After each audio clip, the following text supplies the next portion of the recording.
మనకిచ్చిన క్వెషన్ ఈ 3 ఈక్వేషన్స్‌ని మనం ఫస్ట్ గివెన్ అని రాసేసుకొని దీన్ని ఈక్వేషన్ 1 అని అనుకుందాము. ఈక్వేషన్ 1 అని అయిపోయాక దీన్ని మ్యాట్రిక్స్ ఫార్మాట్‌లో రాసుకుందాము.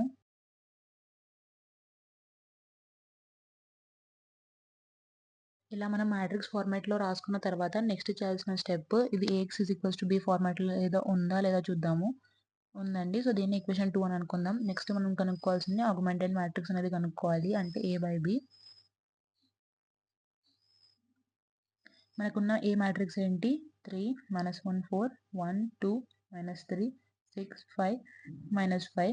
నెక్స్ట్ బి మ్యాట్రిక్స్ ఇదే అండి. 3 -2 -3. ఈ 2 మ్యాట్రిసెస్ ఇలా రాసుకున్న తర్వాత నెక్స్ట్ చేయాల్సింది ఈ మ్యాట్రిక్స్‌ని అప్పర్ ట్రయాంగులర్ మ్యాట్రిక్స్ లాగా కన్వర్ట్ చేయడం. ఈ ఫస్ట్ 1ని 6ని ఫస్ట్ మనం జీరోస్ చేద్దాము. కండిషన్స్ వచ్చేసి ఈ 2 కండిషన్స్ అప్లై చేసినప్పుడు మనకొచ్చిన మ్యాట్రిక్స్ ఈ మ్యాట్రిక్స్ వచ్చిన తర్వాత ఇంకా మ్యాట్రిక్స్ అప్పర్ ట్రయాంగులర్ ఫార్మ్ అవ్వాలంటే ఈ 7+లో కూడా 0 రావాలండి. దానికి వాడాల్సిన కండిషన్ ఈ R3 - R2 చేసినట్లయితే ఈ 7 - 7 అనేది 0 అయిపోతదండి. ఇప్పుడు అప్డేటెడ్ మ్యాట్రిక్స్ రాద్దాము. మీరు చూసినట్లయితే ఇక్కడ మనకి అప్పర్ ట్రయాంగులర్ మ్యాట్రిక్స్ అనేది ఫార్మ్ అయిపోయిందండి.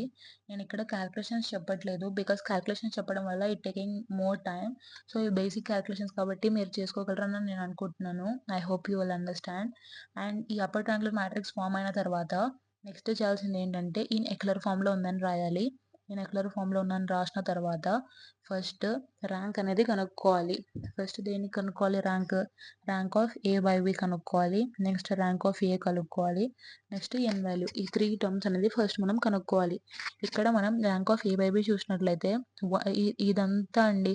ఈ 3/4 మ్యాట్రిక్స్ ఏదైతే ఉందో ఇదంతా మనం చూడాలి ర్యాంక్ A/B కోసం.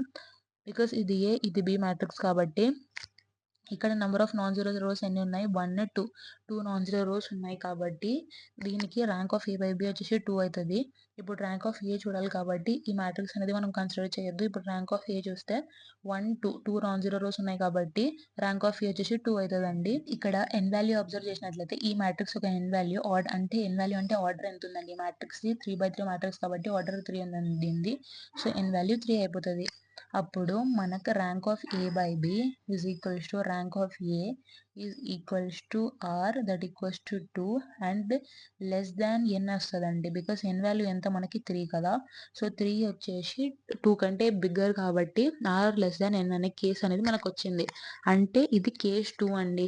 ఇప్పుడు ఇలా కేస్ వచ్చినప్పుడు నేను మీకు చెప్పాను కదా! సిస్టమ్ అనేది కన్సిస్టెంట్ ఉంది అని చెప్పి. సిస్టమ్ కన్సిస్టెంట్ ఉంటది గానీ దీంట్లో సొల్యూషన్స్ వచ్చేసి ఇన్‌ఫైనైట్ సొల్యూషన్స్ అనేవి వస్తాయి.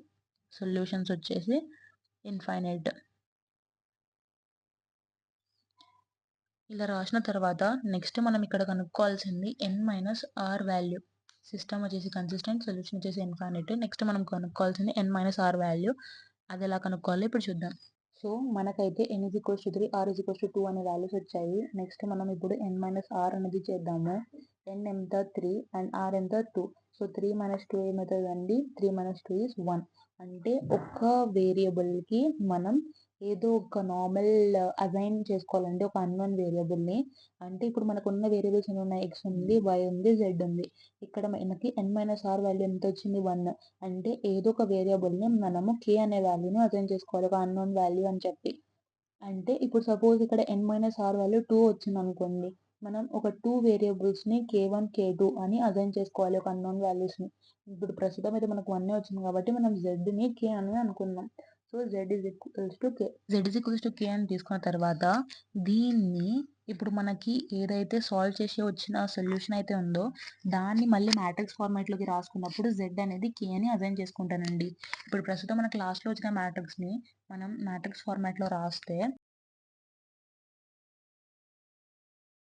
A/B అనే సొల్యూషన్ మ్యాట్రిక్స్ వచ్చింది కదా!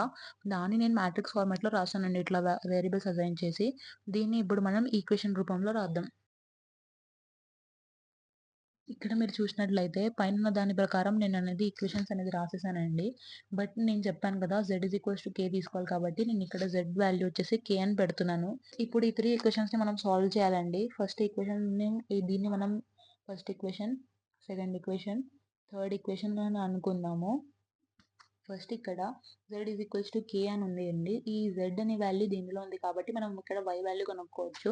సో ఫస్ట్ అయితే సెకండ్ ఈక్వేషన్ని తీసుకొని కనుక్కుందాము. 7y మైనస్ 13z ఉంది ఇక్కడ ఈక్వల్స్ టు -9 అంట.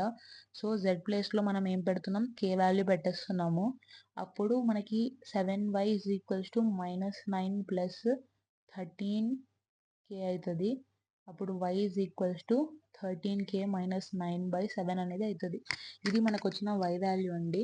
ఇలా y వాల్యూ వచ్చిన తర్వాత నెక్స్ట్ మనము x వాల్యూ కనుక్కోవాలి. ఇందులో ఈ ఈక్వేషన్లో పెట్టి కనుక్కున్నాము. 3x minus y plus 4z is equals to 3 ఉందండి. y వాల్యూ ఏమొచ్చింది మనకి 13k minus 9/7 and z value is k.